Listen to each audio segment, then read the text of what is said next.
Alignment at approval. So before we draw this one out, let's take a look at the moment that most projects experience, but rarely stop to examine. This tends to be the point where everything appears aligned, right? The capital is approved, the investment committee is comfortable, and the project is described as consistent with what's been done before. Nothing feels controversial. In fact, it often feels pretty straightforward. My name is RoDevia Brigham, and I'm the founder of Proposabid, and we work with property owners and asset managers on large capital expenditure projects, focusing on how those decisions are structured before the execution begins. That also includes the sourcing and organizing of contractor bids, standardizing the scopes, and then aligning those assumptions so that they can be evaluated on a truly comparable basis before the capital is even committed. From that vantage point, you start to notice something, right? Projects can feel completely aligned at the moment of approval and still begin to feel very different, right? Once they move into the field, into the construction period. And it's not because the actual goal changed, and it's not because anyone reversed the course. It's typically because the project is now being encountered in a different way than it was actually described.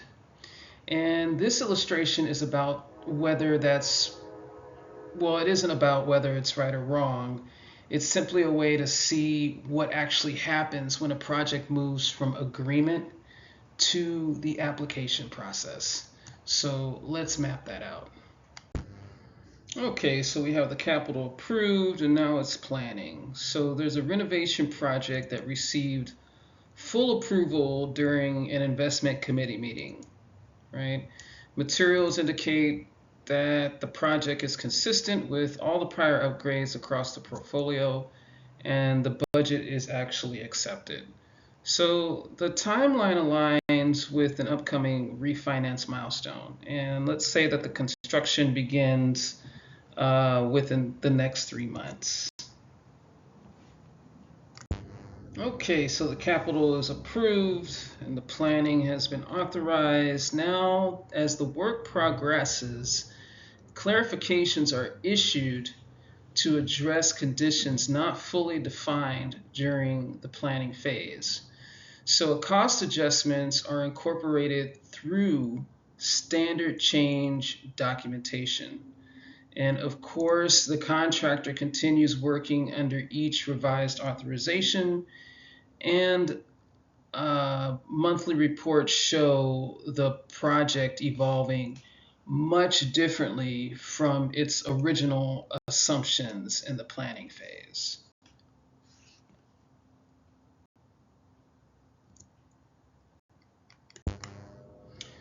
So essentially, this is the same project, right? So at approval, the project was presented as aligned, authorized, and consistent with the prior work. The budget was accepted, the scope was summarized, and the timelines, they were set in motion. Now, once execution began, the same project encountered field conditions. Of course, there was the required clarifications and incorporated adjustments as real environments replaced the generalized assumptions that was done in the planning phase. But the work continued. The costs updated, decisions translated into actions. Nothing about the project changed in name or intent, but it moved from being understood as aggregated to being carried out in specifics. Still the same project, now operating at different levels of definition. So now, of course, we have some pressures going. Planning and execution is supposedly the same project, but stakeholders are reviewing the progress and they're starting to ask questions. These questions tend to be something of the lines of why the project is no longer matching the approved narrative, whether execution is specifically from the expectations and why is it deviating, and how something considered aligned with previous projects now required reinterpretation. And then there's why certainty at approval feels different from certainty in motion. The refinance date has not been moved, so the work continues. So here's the question that I would probably ask at this moment. Is the project changing, or is the execution encountering different definitions that were never fully fixed at approval? So let's take a look at that. So we have the planning approval phase, and then we have the execution construction phase. So at approval, the project was understood through summaries, precedents, and alignment, right, with what had been done before. The approval moment created organizational alignment around that particular understanding.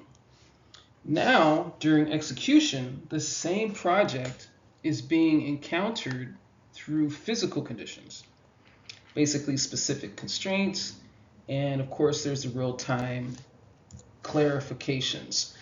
So execution is operating inside an actual environment and not in the planning phase or not in the summaries that were created. So both describe the same project, but they are interacting with it at different levels of the definitions themselves. So planning reference precedent and aggregated views, but execution introduces the physical specificity.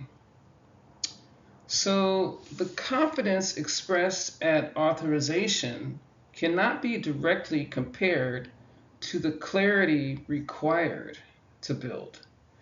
Execution is only responding to what becomes concrete, while approval relies on what remained abstract.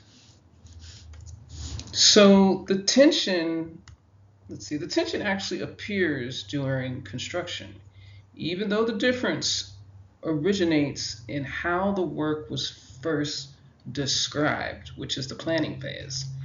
These are not competing versions of the same project. They are different forms of certainty applied at different moments. So the decision pressure here, or the question, begins to surface because what once felt settled now requires interpretation while work is well underway. And so the project is moving and the understanding of it is becoming more specific as the project does move on.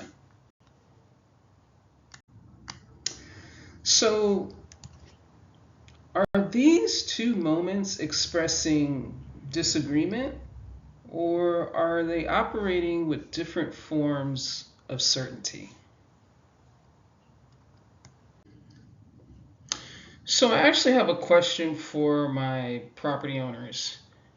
If alignment at approval was based on summaries, precedent, and aggregated bids, what verified that the scope was defined well enough to be built, not just agreed to? And because capital doesn't experience alignment, it experiences whatever level of definition was actually applied at the time that the work began. And so for my PMs, property managers, asset managers, SaaS platform advisors, and vendors, the question I have for you is that if execution is where the project finally becomes specific, are you managing construction, or are you being asked to operationalize assumptions that were never fully resolved when they were approved? So if ownership start asking to see how those assumptions were structured, would you be able to show progress reports or any decision proofs? So if this kind of moment feels recognizable where approval felt settled, but execution felt interpretive, that's the layer that Proposabid spends a lot of its time in and where we examine things. And you're welcome to reach out if that's relevant to the work that you do. Thank you for your time. I'm RoDevia Brigham, founder and CEO of Proposabid.